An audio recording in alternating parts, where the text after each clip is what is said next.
नमस्कार, बहुत बहुत स्वागत है आपका। NSC9 न्यूज देख रहे हैं आप। मैं हूं आपके साथ नेहा और इसी के साथ करते हैं बुलेटिन का आगाज। राजस्थान के मुख्यमंत्री भजन लाल शर्मा ने कहा कि पीएम नरेंद्र मोदी के नेतृत्व में विकसित भारत का जो संकल्प है उसे निश्चित रूप से हमारा युवा नेतृत्व पूर्ण करेगा।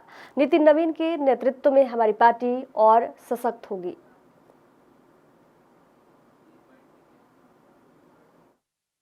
जिम्मेदारी किस तरीके से देखते हैं? देखिए, देश के यशस्वी प्रधानमंत्री नरेंद्र मोदी जी के नेतृत्व में विकसित भारत का जो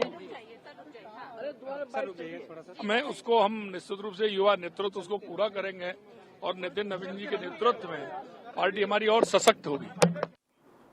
भारतीय जनता पार्टी को आज सबसे युवा राष्ट्रीय अध्यक्ष मिल गया है। नितिन नवीन ने भाजपा के राष्ट्रीय अध्यक्ष पद की कमान संभाल ली है। नई दिल्ली में हुई ताजपोशी के दौरान पीएम नरेंद्र मोदी और केंद्रीय गृह मंत्री अमित शाह भी मौजूद रहे। नितिन नवीन के अध्यक्ष बनने के बाद पार्टी में युवा नेतृत्व को लेकर बड़ा संदेश हो गया है। इस मौके पर देश भर से भाजपा के वरिष्ठ नेताओं और मुख्यमंत्रियों ने उन्हें बधाई दी है।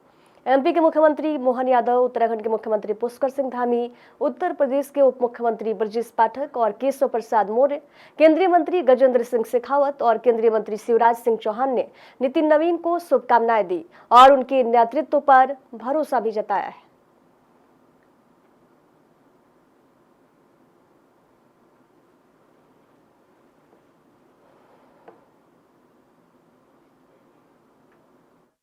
मेरी अपनी ओर से हमारे नवनिर्वाचित अध्यक्ष माननीय नितिन नवीन जी को बहुत बहुत बधाई।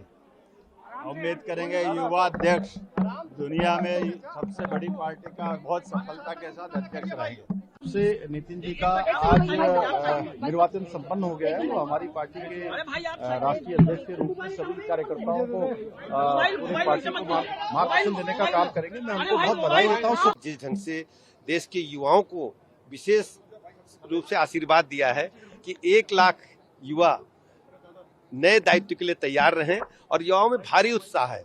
जो नवनिर्वाचित राष्ट्रीय अध्यक्ष नितिन नवीन जी को इतना बड़ा दायित्व भारतीय जनता पार्टी नेतृत्व ने सौंपा है।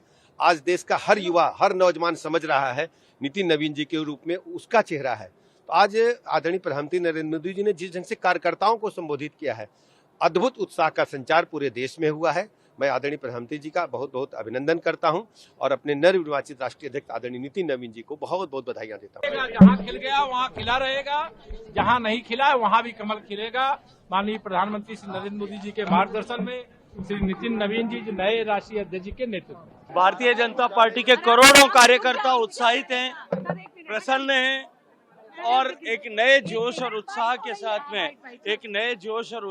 साथ में एक भारतीय जनता पार्टी को और अधिक उत्कर्ष पर ले जाने और भारतीय जनता पार्टी की साधना के माध्यम से माननीय नरेंद्र मोदी जी के नेतृत्व में देश को विकसित बनाने के संकल्प में और अधिक शक्ति के साथ जुटने के लिए तत्पर है। शुभकामनाएं। नवीन युग प्रारंभ हुआ है। उनके नेतृत्व में भारतीय जनता पार्टी नई ऊंचाइयां प्राप्त। इधर लोकसभा में नेता प्रतिपक्ष और कांग्रेस के सांसद राहुल गांधी ने बीबीजी रामजी बिल पर कहा, मुख्य बात नाम बदलने की नहीं है, उससे मुख्य बात यह है कि गरीब जनता को जो सुरक्षा दी गई थी उसे हटा दिया गया है। कांग्रेस पार्टी पूरे देश में मनरेगा को बचाने का आंदोलन कर रही है और हमारे मजदूरों की सुरक्षा के लिए हम खड़े भी हैं। पीएम नरेंद्र मोदी चाहते हैं कि देश का पैसा अंबानी और अडानी के हाथों में चला जाए।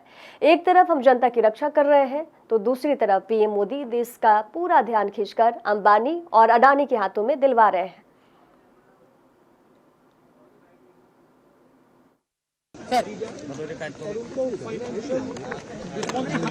सर, और दूसरा लक्ष्य था जी हिंदुस्तान के जो गरीब लोग हैं सर, उनके लिए एक मिनिमम वेज बने सर, जिससे कम कहीं भी वेज ना हो। ये लक्ष्य था। नरेंद्र मोदी जी ये नहीं चाहते यार, वो पावर को कॉन्सेंट्रेट करना चाहते हैं, वो पावर को अपने हाथों में लेना चाहते हैं, ब्यूरोक्रेसी के हाथ में डालना चाहते हैं और वो गरीबों को धोखा मारना चाहते हैं। प्रयागराज में मेन बात नाम बदलने की नहीं है, अपमान किया है गांधी जी का। उससे भी बड़ी बात कि जो हमारी गरीब जनता है उनका जो प्रोटेक्शन था वो हटा दिया गया है और जो हमारी 3rd ईयर गवर्नमेंट की थी, जो डेमोक्रेटिक जड़ है एक प्रकार से, जी उसको काटा गया। प्रयागराज में संत धरने पर बैठे हैं। मैं सवाल पूछना है। कांग्रेस पार्टी पूरे देश में मनरेगा को बचाने का आंदोलन कर रही है और जो हमारे महाराष्ट्र की राजनीति में एक बार फिर बयानबाजी तेज हो गई है। शिवसेना यूबीटी नेता संजय राउत ने मुंबई मेयर के चुनाव को लेकर भाजपा और शिंदे गुट पर तीखा हमला बोला।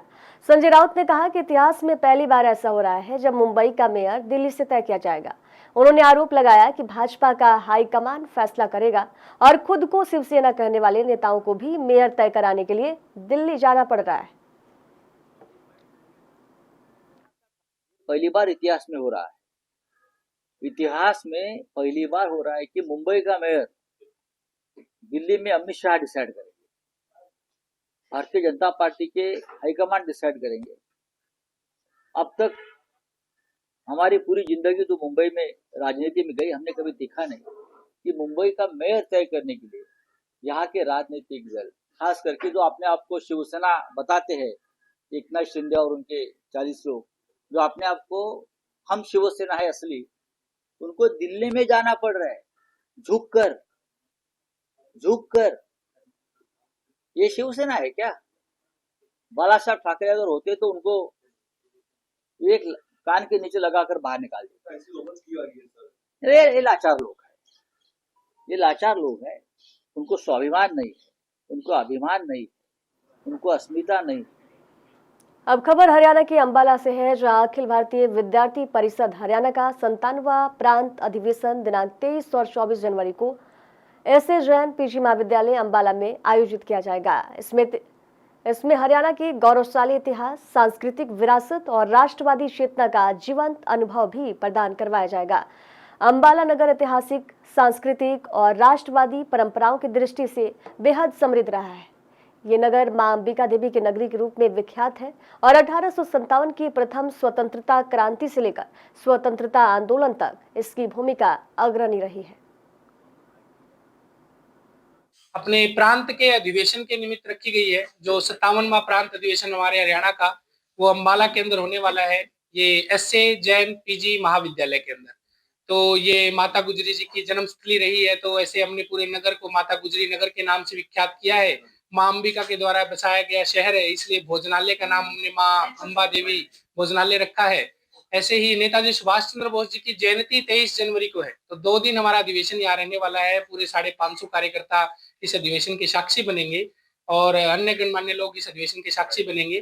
तो ऐसे लोगों को आना, उसमें प्रदर्शनी हमारी लगेगी जहां पूरा एबीवीपी का इतिहास, अंबाला का इतिहास, अंबाला किस लिए मशहूर है, ऐसा सब चित्रण हम रखने वाले हैं। तो नेताजी सुभाष चंद्र बोस जी जयंती के उपलक्ष्य में हमने नेताजी हरियाणा विधानसभा के पूर्व स्पीकर और कांग्रेस पार्टी के वरिष्ठ नेता कुलदीप शर्मा ने भाजपा सरकार पर तीखा हमला बोलते हुए कहा, कांग्रेस अब सीधे टकराव के लिए मैदान में उतर चुकी है। उन्होंने आरोप लगाया कि भाजपा सरकार एक सोची समझी साजिश के तहत राष्ट्रपिता महात्मा गांधी के नाम और विचारधारा को समाप्त करने का प्रयास कर रही है। इसी साजिश के पर्दाफाश और जनता के अधिकारों की रक्षा के लिए कांग्रेस मजबूती से सामने आई है। भिवानी पहुंचे कुलदीप शर्मा ने पत्रकारों से बातचीत में कहा कि मनरेगा जैसे जन कल्याणकारी योजना का नाम बदलकर जी राम जी करना मजदूरों के साथ कुटारघात है। हरियाणा की राजनीति दिन प्रतिदिन आंदोलित हो रही है।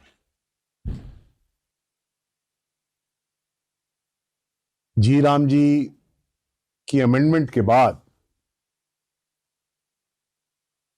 कांग्रेस सरकार से टकराव के मूड में है। महात्मा गांधी के नाम को मिटाने की साजिश को पर्दाफाश करने के लिए कांग्रेस मैदान में आई है। मुझे समझ में आता कि इस नाम बदलने से अगर हमारे मजदूर साथियों का कोई फायदा हो जाता, उसका स्पष्टीकरण सरकार ने दिया नहीं। किस प्रकार से मजदूर लाभान्वित हो जाएंगे, जबकि स्टेट का जो फाइनेंशियल कंपोनेंट है वो तो बढ़ा दिया गया और सेंटर का घटा दिया गया। सेंटर अपनी जिम्मेदारी से पीछे हट गई, सरकार स्टेट गवर्नमेंट के ऊपर बढ़ा दी। स्टेट गवर्नमेंट के पास पहले ही फंड नहीं है, तो इस पर एक प्रहार कर रहे हैं।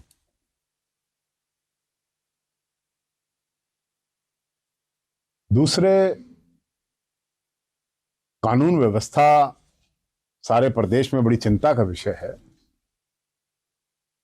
कानून व्यवस्था से जुड़ा रहता है व्यापार, सेंटीमेंट्स होते हैं, व्यापारियों के हैं, सामाजिक संस्थाओं के, सबके हैं। लेकिन आप देख रहे हैं फिरौतियां मांगी जा रही हैं, गोलियां चल रही हैं, एनकाउंटर्स हो रहे हैं। अब खबर यूपी के मुरादाबाद से है, जहां सोनू कश्यप हत्याकांड को लेकर कश्यप समाज के लोगों ने जिलाधिकारी कार्यालय के सामने जोरदार तरीके से प्रदर्शन किया। प्रदर्शनकारियों ने प्रशासन के खिलाफ नारेबाजी करते हुए पीड़ित परिवार को न्याय दिलाने की मांग की। इसी के विरोध में कश्यप समाज के सैकड़ों लोग जिलाधिकारी कार्यालय पहुंच गए और जोरदार तरीके से प्रदर्शन किया। इस दौरान अधिकारी के माध्यम से मुख्यमंत्री के नाम ज्ञापन भी सौंपा गया। ज्ञापन में ये मांग की गई कि सोनू कश्यप के परिवार को 50 लाख रुपए का मुआवजा दिया जाए और परिवार के एक सदस्य को नौकरी देने की भी मांग की गई। इसके साथ ही प्रदर्शनकारियों ने सोनू कश्यप की हत्या की सीबीआई जांच कराए जाने की मांग भी की। मामला ये है कि 5 जनवरी 2026 को मेरठ की सरदना विधानसभा क्षेत्र का ज्वालागढ़ गांव है, जहां पर एक सोनू कश्यप लड़के को मारपीट करके, उसे उतार करके उसके साथ मारपीट की जाती है पहले, उसके बाद उसको जिंदा जला दिया जाता है। पूरे उत्तर प्रदेश के अंदर आज कश्यप निषाद तुरैया समाज एकत्र हो चुका है और जब तक सोनू कश्यप को न्याय नहीं मिलेगा, उत्तर प्रदेश के हर जिले में इस तरह के आंदोलन लगातार चलते रहेंगे, क्योंकि ये ऐसा अपराध है, किसी को जिंदा जलाने का मतलब है बहुत जघन्य अपराध है। इसकी हम घोर निंदा करते हैं। सरकार से आपकी क्या मांग है? हमारी सरकार से ये मांग है कि चूंकि वो गरीब परिवार से बिलोंग करते हैं, तो हम चाहते हैं कि उत्तर प्रदेश सरकार से, माननीय मुख्यमंत्री से मांग करते हैं कि उन्हें 50 लाख की आर्थिक सहायता उनके परिवार को दी जाए। दूसरी मांग ये है कि उसके एक परिवार में से एक सरकारी नौकरी दी जाए। तीसरी हमारी मांग है कि इसकी जो हम ज्ञापन महामहिम राष्ट्रपति महोदय को सौंप रहे हैं और हम महामहिम राष्ट्रपति से जो है ये अपील कर रहे हैं कि सोनू कश्यप क्या हिंदू नहीं था, जो उसके साथ में ऐसी अमानवीय घटनाएं हुई कि दलित पिछड़े वर्ग के लोगों के साथ, माइनॉरिटी के लोगों के साथ जो निरंतर ये घटनाएं बढ़ रही हैं, इस घटना के लिए जो है कौन जिम्मेदार है, उनके खिलाफ जो है कौन एक्शन लेगा। आज जो है पुलिस का जो व्यवहार है वो जो है उचित प्रतीत नहीं होता, हर उस पर जो है लीपापोती जो है रहती है। कल भी एक घटना और घटित हुई है कश्यप समाज के लोगों के साथ कि मैनपुरी में एक व्यक्ति को और जो है जिंदा जला के मारा। मेरठ में हुई सोनू कश्यप की जलाकर हत्या को लेकर मुरादाबाद के अंबेडकर पार्क में आज कश्यप समाज के द्वारा धरना प्रदर्शन आंदोलन किया गया और साथ ही कश्यप समाज की मांग है कि उनके हत्यारों को फांसी दी जाए और उनका आरोप है कि बाबा योगी जी की सरकार में दलित समाज को सताया जा रहा है, परेशान किया जा रहा है, उनकी हत्याएं हो रही, उनके साथ लूटपाट की जा रही है। मेरठ में बीते दिन एक युवती के साथ भी बलात्कार और उसकी मां की हत्या का मामला सामने आया था। आज कश्यप समाज ने लगातार मांग करते हुए जिलाधिकारी के माध्यम से राष्ट्रपति को ज्ञापन सौंपा है और मांग की है कि इनके परिवार वालों को 50 लाख की धनराशि सहायता दी जाए और एक परिवार के लोगों को सरकारी नौकरी दी जाए। मुरादाबाद से खबर है, जहां समस्त ब्राह्मण समाज ने अपनी मांगों को लेकर जोरदार तरीके से प्रदर्शन किया। कमिश्नर के माध्यम से मुख्यमंत्री योगी आदित्यनाथ को ज्ञापन भी सौंपा गया। ब्राह्मण समाज ने परशुराम जयंती पर सार्वजनिक अवकाश घोषित करने, स्वर्ण आयोग के गठन और यूजीसी से जुड़े काले कानून को वापस लेने की मांग की है। प्रदर्शन के दौरान समाज के लोगों ने फर्जी मुकदमों का आरोप लगाते हुए मुरादाबाद की ललित कौशिक का मामला भी प्रमुखता से उठाया। उन्होंने कहा कि ललित कौशिक को झूठे मामलों में फंसाया गया और पूरे प्रकरण की सीबीआई जांच करवाकर निष्पक्ष न्याय दिलाया जाए। इसके साथ ही इलाहाबाद कुंभ में शंकराचार्य की पालकी रोके जाने की घटना की कड़ी निंदा की गई। आज जो परशुराम भगवान की जो विषय पर जो आकर्षित छुट्टी की गई थी, पहले चल रही थी, वो बीच में छुट्टी निश्चित कर दी गई थी, उस इश्यू के लेकर मैं मांग रखी गई है कमिश्नर साहब के यहाँ कि छुट्टी मांग हमारी दोबारा दी जाए। एक छुट्टी हमें साल में चाहिए परशुराम भगवान के लिए, वो हमें छुट्टी चाहिए आगे उसके लिए आज धरना प्रदर्शन करा। सिविल लाइन से हम यहाँ पर आए हैं, कमिश्नर साहब को ज्ञापन दिया है। ब्राह्मण समाज को लेकर के जो दिक्कतें थी, देखिए ब्राह्मण समाज को दिक्कतें जहाँ हैं, दिक्कतें तो हैं ही, दिक्कतें हैं तो उनको ही समाधान के लिए आज सब लोग दिक्कतें जहाँ टिकटों को लेके है या कहीं मतलब जहाँ अपमान हो रहा है ब्राह्मण का, उस अपमान के विषय में ज्यादातर जो अपमान चल रहा है उसी के लिए आज। हरियाणा के कुरुक्षेत्र से खबर है, जहां केशव पार्क थीम पार्क में 30 दिसंबर 2025 को मिली सिरकटी लाश के ब्लाइंड मर्डर केस को आखिरकार पुलिस ने सुलझा ही लिया। करीब 15 दिन बाद मृतक की गर्दन पवित्र सन्निहित सरोवर से बरामद की गई थी, जिसके बाद जांच और तेज की गई। CIA2 की टीम ने इस सनसनीखेज हत्याकांड में 2 आरोपियों को गिरफ्तार किया है। पुलिस अधीक्षक नीतीश अग्रवाल के मुताबिक रंजिश के चलते इस युवक की हत्या की गई थी। आरोपी मोहित और मंजीत ने पहले सुनील को कुरुक्षेत्र बुलाया था, होटल में रुके और फिर टहलने के बहाने थीम पार्क पहुंचकर इस वारदात को अंजाम दिया। इस मामले में कुल 4 आरोपी गिरफ्तार कर लिए गए हैं। तो जैसा कि आप सभी को जानकारी है कि 30 दिसंबर 2025 को थीम पार्क में एक डेड बॉडी मिली थी, जिसका सिर्फ धड़ मिला था, हमें शरीर मिला था और उसका सिर नहीं था। तो जिसमें हमारी पुलिस ने तुरंत मौके पर पहुंच के अपनी कार्रवाई चालू करी थी और मौके पे हमें काफ़ी सारे और भी चीज़ें मिली थी, जिसमें हमारी टीम ने जांच करते हुए आज CIA की टीम ने और थाने की टीम ने मिलके इस केस को डिस्क्लोज करा है, जिसमें 2 एक्यूज को हमने राउंड अप करा है। और जो ये डिसीज थे, ये सुनील नाम का लड़का था, जिसकी उम्र लगभग 35 से 40 साल की थी और ये पानीपत से बिलोंग करते थे, ये खोजकीपुर गांव से। और इसका हमें जब हमारी टीम मौके पर पहुंची थी तो उन्होंने जब इन्वेस्टिगेशन चालू करी थी तो इसका ये भी पता चला था कि राइट लेग। हंसी बांटने वाला एक कलाकार आज खुद अपने आंसुओं के बोझ तले दबा हुआ है। राजस्थान की मिट्टी से निकली आवाज लोगों के चेहरों पर मुस्कान लाने वाले पन्या सेपट उर्फ दीपक मीना के जीवन में सन्नाटा पसरा है। जिस बेटे को उन्होंने गोद में खिलाया, सपनों से सींचा, वही गोदीप मीणा आज सवाल बनकर रह गया है। एक ऐसा सवाल जिसका जवाब न वक्त दे पा रहा है न व्यवस्था। दिसंबर की ठंडी रातों में बुझी एक जिंदगी अब तक इंसाफ की गर्माहट नहीं पा सकी है। एक पिता हर दरवाजे पर दस्तक दे रहा है, हर चौखट पर उम्मीद रख रहा है, सिर्फ इसलिए कि उसके बेटी की मौत किसी फाइल में दबकर ना रह जाए, उसे न्याय मिले। आज हाल ही में उन्होंने जयपुर पुलिस कमिश्नरेट पहुंचकर निष्पक्ष जांच की गुहार लगाई, जहां पुलिस ने उन्हें त्वरित कार्रवाई का आश्वासन दिया है। नमस्कार, आप देख रहे हैं NSC9 न्यूज और आपके साथ मैं हूं हिमांशी शर्मा। बीते दिन राजस्थान में एक ऐसी घटना घटी जिसमें एक पिता ने अपने बेटे को खो दिया और आज करीब 1 महीना पूरा हो चुका है। राजस्थान के एक ऐसे मशहूर कलाकार जो आज भी अपने बेटे के न्याय के लिए दर-दर भटक रहे हैं, लेकिन ना सरकार उनकी सुन रही है। आज ये पुलिस मुख्यालय आए हैं। इससे पहले भी जहाँ पे उन्होंने मामला लिखवाया था, वहाँ पे पुलिस से मिले, पुलिस ने व्यवहार किया और किस तरीके की अभी हालात है वो सब उनसे जानेंगे। सबसे पहले सर ये बताइए कि जो पुलिस में आप मिले उनसे क्या कहा? देखिए, जो ठोड़ा थाने का ये मामला है 22 तारीख का, जिस दिन मेरे बेटे गोदीप की जिंदगी अवस्था में लाश मिली होटल आर्य सवेरी में, और पहले दिन से ही झोटवाड़े थाने का वहाँ के आए हुए इंचार्ज सबका मामला मुझे टालमटोल सा लगा और कार्रवाई के नाम पे मुझे कोई कार्रवाई नहीं मिली। हाँ, उन्होंने अपनी भूमिका किसी और को या हत्यारों को बचाने में पूरी जिम्मेदारी के साथ ताकत लगा दी। क्या जरूरत थी उस दिन जब मेरे बच्चे की जब अर्थी तैयार कर रहे थे, मेरे घर पे आके बैठ गए। उनका तो वहाँ कोई मामला ही नहीं था। जहाँ पे घटना घटी वहाँ पे वो लेट से पहुँचते हैं या हमें बॉडी वगैरह ये सब देखने नहीं देते। बाद में फिर मेरे घर पे पहुंच जाते हैं, बाद में वो शमशान हो जाते हैं। ऐसा क्या रिश्ता था? ये सब क्या रिश्ता था?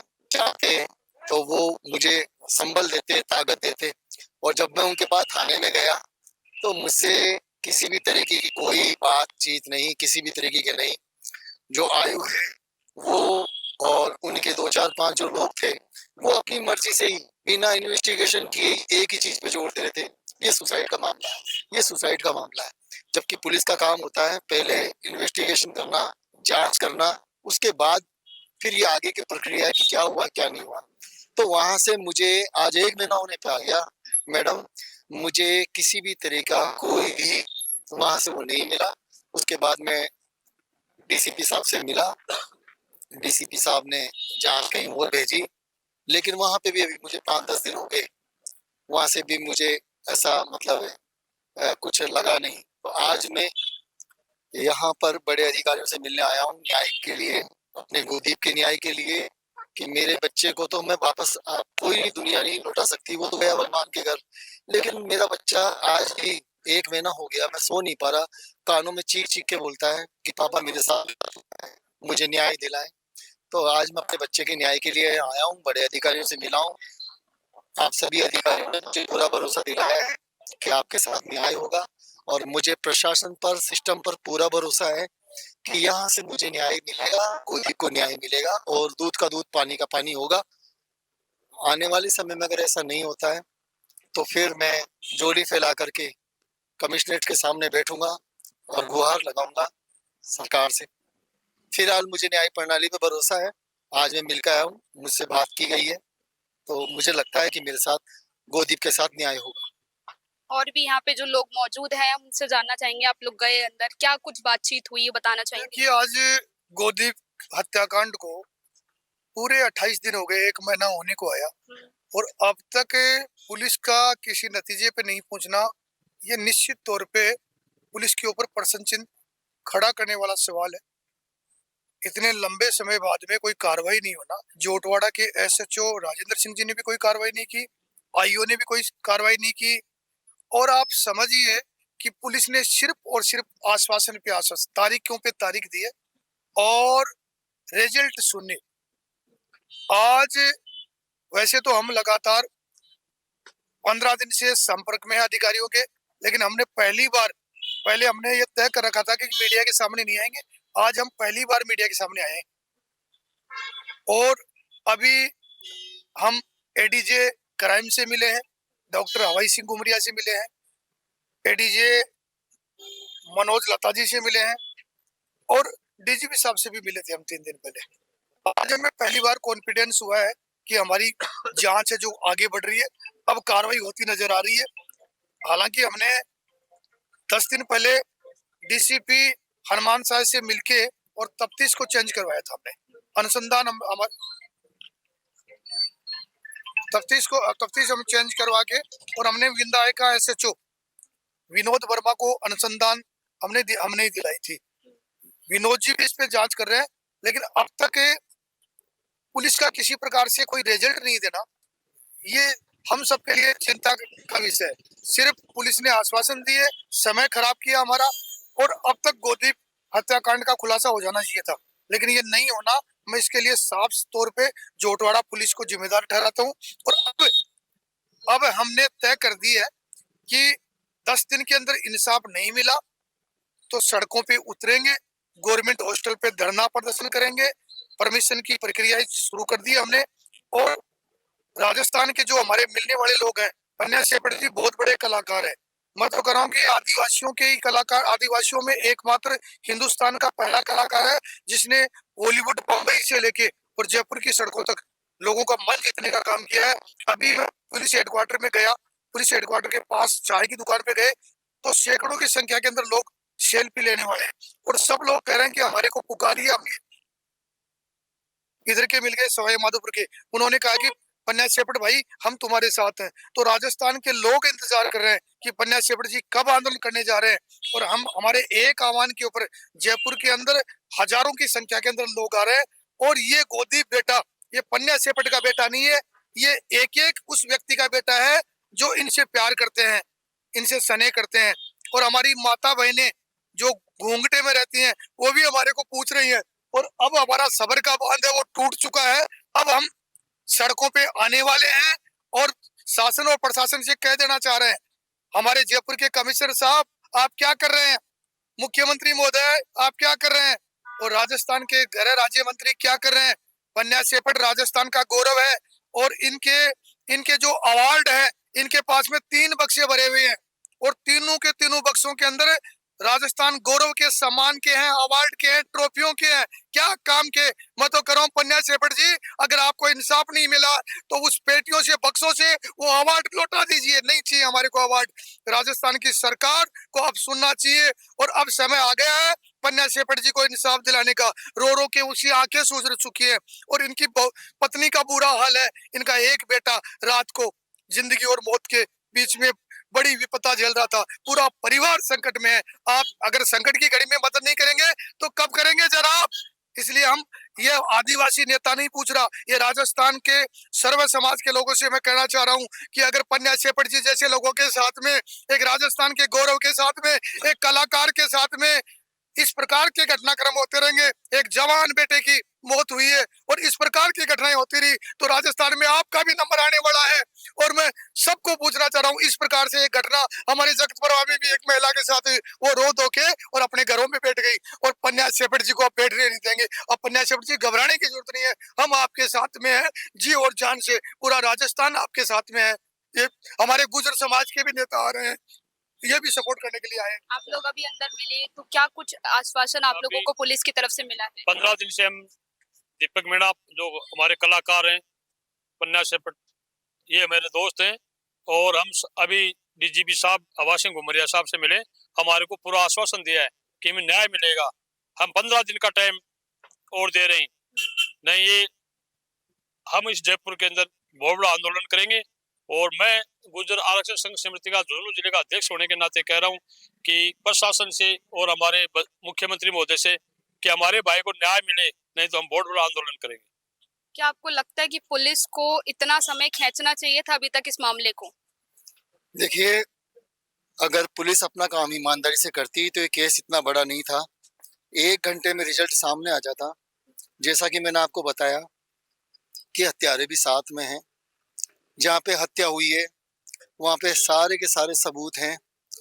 बच्चा क्यों गया, बच्चे का क्या काम था, कब से जा रहा था, होटल वाले, आरएस हवेली का जो मालिक है, वहाँ का जो स्टाफ है, वो क्यों इधर उधर छुपता फिरता भाग रहा है। पुलिस किसको बचा रही थी? अगर पुलिस तो राजस्थान की पुलिस वैसे ही नंबर 1 है। मैं देखता हूँ, सुनता हूँ, हमारी पुलिस किसी से कम नहीं है, पर वहाँ पर उसके आत्मविश्वास की कमी मुझे नजर आई। मुझे ये कहने में कोई संकोच नहीं कि जोटवाड़ा थाना पुलिस मुझे न्याय दिलाने में नहीं लगी हुई थी, बल्कि जोटवाड़ा थाना पुलिस उन हत्यारों को बचाने में लगी हुई थी।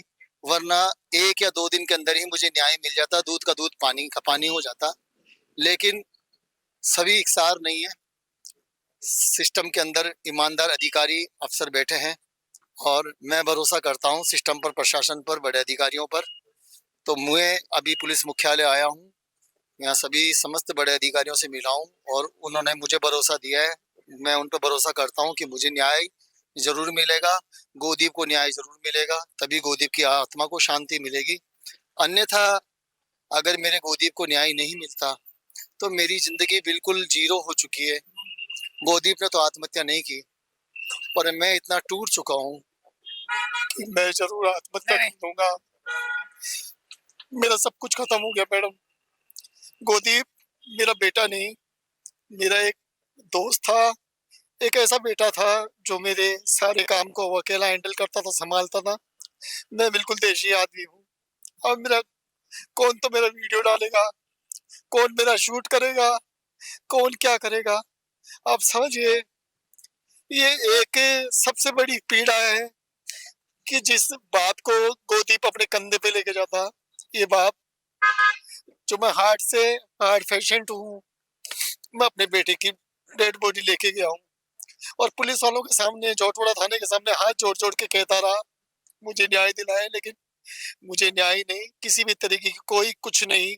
यहाँ तक कि मुझे यही नहीं बताया गया कि आपका ये FIR नंबर क्या है, हम ये कार्रवाई कर रहे हैं, कुछ भी नहीं।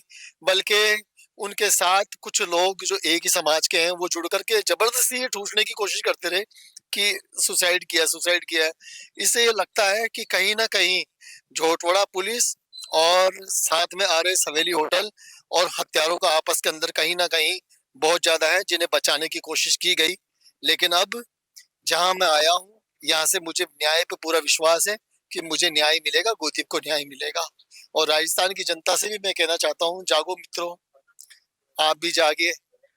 आज मेरा गोदीप गया, वो तो वापस नहीं आएगा। कम से कम आप सचेत हो जाइए, ताकि दूसरा कोई गोदीप न जाए, चाहे वो किसी भी समाज का हो। माँ बाप के लिए बेटा बेटी अनमोल धरोहर है, और अपने बच्चों का ख्याल रखें। कौन दोस्त किस रूप में आए, कैसे क्या कर रहे हैं, अपने बच्चों पे ध्यान रखें। और बच्चों से भी कहना चाहूंगा, बच्चों अपने माँ बाप को पहली तवज्जो दो। और जो दूसरे लोग आ रहे हैं, चाहे वो दोस्त के रूप में आ रहे हैं या बेला फुसला रहे हैं, ऐसे लोगों से सावधान रहो। धन्यवाद। आप देख सकते हैं आज करीब 1 महीना हो गया है, लेकिन आज भी दीपक मीना जी की आंखें नम है। और वो जब आज मिले तो इनको कुछ आश्वासन दिए गए। क्या सच में ये आश्वासन ही रहेंगे? अगर ये आश्वासन ही रहेंगे तो इन्होंने जैसा अभी बताया कि आगे धरने पर बैठेंगे और जनता इनके साथ है और ये अपने बेटे को न्याय दिलाएंगे। मैं हिमांशु शर्मा, कैमरामैन सुरेश तान्या के साथ NSC9 न्यूज जयपुर। खबरों के सफर में दीजिए जाने की इजाजत। देखते रहिए NSC9 न्यूज। नमस्कार।